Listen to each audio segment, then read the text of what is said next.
Ladies and gentlemen, welcome to TOI Auto. And today, well, if you are someone of my age, we all have great memories of the Tata Sierra from years back. And finally, here it is back, but in a completely new avatar. And to talk more about it, I've got the right man. We've got Martin Uhlarik with us, and he is the global head of design. Martin, thank you for joining us. Thank you for coming. It's a pleasure. And wow, what a stunning vehicle. I mean, the Sierra is back. Like I said, a lot of people my age, we would feel very emotional about it, getting an icon back. Talk us through, I mean, what was your approach while designing an icon? I mean, when you're redesigning an icon, it's always a very risky job. I mean, obviously, I wasn't around the market when the original was around, but I've been with the company long enough, and right away when I was looking through the portfolio, the Sierra stood out as a very unique piece of design. I found it extremely iconic. It had a lot of character, but at the same time was quite timeless in terms of what it stood for. And the more I talked to my colleagues in the design studio or just people in India, the more this product resonated, this nameplate resonated. So to be honest, this journey started around 6 years ago in what is, now my office. And it was a discussion around, we should try to rebirth this nameplate. So it really just started with a conversation in the design studio. And we showed the first version of it in 2020 at the Auto Expo, where we showed the concept car. And that public reaction when we unveiled the concept car gave the company and the management the confidence that we should rebirth the Sierra. And of course, we've been trying to do a 4.3 meter SUV. This is kind of the sweet spot of the market right now. So we've been trying to crack this code for a long time in many, many ideas. And then ultimately we realized actually that we have the solution right under our nose, which is the Sierra. Now this is the production car, which in a couple of months you will see, launched and on the road. And it's very similar to the car we showed 2 years ago here in Delhi. This is obviously the ICE front end, so this is the powertrain difference. The EV will have the grille that you saw 2 years ago. But the reality is, even though every surface is mathematically different from the car we showed, the concept car, you couldn't tell the difference. It looks exactly like the concept as we promised it. So there was a lot of work that went into this, in terms of fighting, arguing, believing in that this is the design, and it's probably the proudest moment of our design department's history. And is there any one design element that you can tell our viewers about, where you said there was a lot of fighting, arguing, where you really put your foot down and said, this is happening in the Sierra? The car communicates itself as being a very premium, high-tech product. But in fact, when it gets rolled out, the pricing will be very competitive. And I think the biggest challenge and the biggest achievement that the design team did was to create a product that looks so aspirational, such a high level of perceived quality and just quality impressions, because it's a very minimalistic design. If you see the side view, there's not a lot happening in it. It's a very graphical design, which is more or less accentuated by this yellow color, which again is very bold, contrasts very well with the cladding and the windows and the sort of the signature B pillar, which is what makes a Sierra. You should be able to tell that this is a Sierra without seeing the badge and without reading the letters. It should be iconic. And I think trying to achieve this level of design in this market segment is actually the achievement. And Martin, one thing I wanted to ask, nowadays a lot of your competitors, they are launching new EVs also, new vehicles.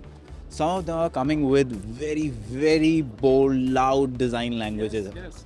On the other side, I see you and your team, you are rolling out, you're inclined more towards simple, more of sophistication. So, yes. I mean, and of course, they also have data from consumers. You also have data from consumers. So what is the philosophy behind Tata Motors adopting this approach, and why? I mean, that's the case perhaps with this car. But if you see the Curve, yep, and if you see, the Avinia concept that we've just unveiled today, those are very progressive and challenging the status quo designs. The Sierra is more of a mainstream product, but it's always been a very rational product in the sense like it's pretty straightforward silhouette. Upright screen, the back end is essentially completely upright, very simple. And I think that's what makes it quite timeless. So in the case of the Sierra, this sort of simplicity is its actually superpower. and it'll make it even more broader in appeal. But at the same time, it's very progressive and very modern, and I think it'll age very well. Yeah. And Martin, when the original Sierra came way back then, safety regulations, all the regulations were very different from what they are today. So with that much of glass, Yes. what are the changes you had to make to ensure that safety is not because that's a hallmark of Tata Motors. I mean, we really wanted to have this panoramic glass experience on the interior, and we really emphasize that the belt line doesn't get too high, that the side glass is very tall. But we had to do a lot of work with the engineering teams to make sure that the structure, safety is one of our strongest pillars as a company. And the expectation will be that this is also highest in its class. So there had to be a lot of work done, but at the same time you don't want to make the pillars fat and thick and stuff like that. So yeah, I mean, I think we found the right balance between this like panoramic open air experience, which is very much a Sierra experience, and then at the same time make it safe. And from an overall product perspective, when you look at the other vehicles that you're doing, like you said, they are more progressive, more breaking the status quo. So going forward, your new vehicles, keeping the Sierra aside, are you going to focus more on a completely different kind of design language? Yes. I mean, you've seen maybe the last 18 months, we had a wave of products. Most of them were facelifts, Nexon, Harrier, Safari, and then Curve, was a kind of new product, but it was very much designed at the same time post-pandemic as all those other cars. So you can see that they were all done pretty much at the same time, and they have maybe too much similarity or not enough uniqueness. And we're making a very much a conscious effort that all of our products will have a unique look. But at the same time, somehow unquestionably, they will be linked together. That people, when they see the portfolio, they are all family members. The fidelity of design will be very high, but they definitely need to communicate their own personalities. So we're not restricting their, character. But Martin, one of the benefits that we are told from a lot of brands about this homogeneous design language across models is that it helps save cost. Now, I understand, while it's great for every product to have that unique design, do you think it'll add to the cost pressure, or do you think your team has found a way to minimize that? I think, to be honest, if you think about where Tata Motors was as a company a couple of years ago, as a business, as a viable business, at that point we were looking at, communicating a strong brand.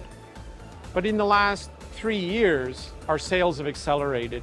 So I think, that was the right design approach at the time. You build a strong central brand, lean in on design and safety, and create a DNA. And now we've created that foundation. Now we can, as our sales grow, as our profits grow, and as our portfolio grows, we can actually grow the character of the individual products. So I think it's normal evolution. And Martin, last question, in terms of consumer requirements, it has rapidly changed over the years. It used to be a small list few years back. It has changed. The order has changed. According to your data, your research, where does design stand today for the Indian consumer? In our research, design is the number one reason people are purchasing our products.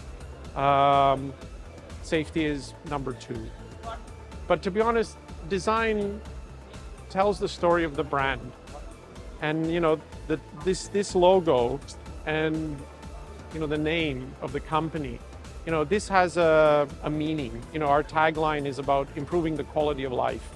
And in India, it holds a special place. So the design philosophy is the philosophy of the brand, and it's a legacy to Ratan Tata, also what he stood for. And those design principles, him being also an architect, he was very much a modernist.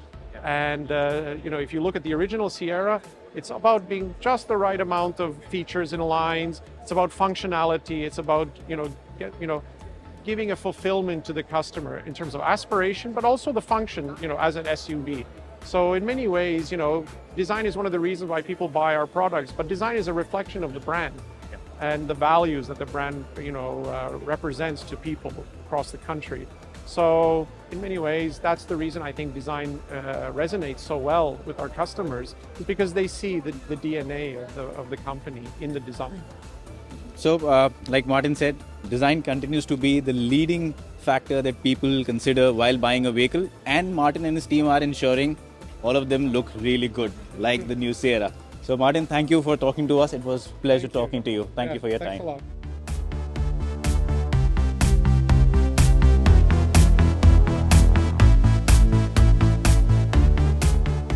lot.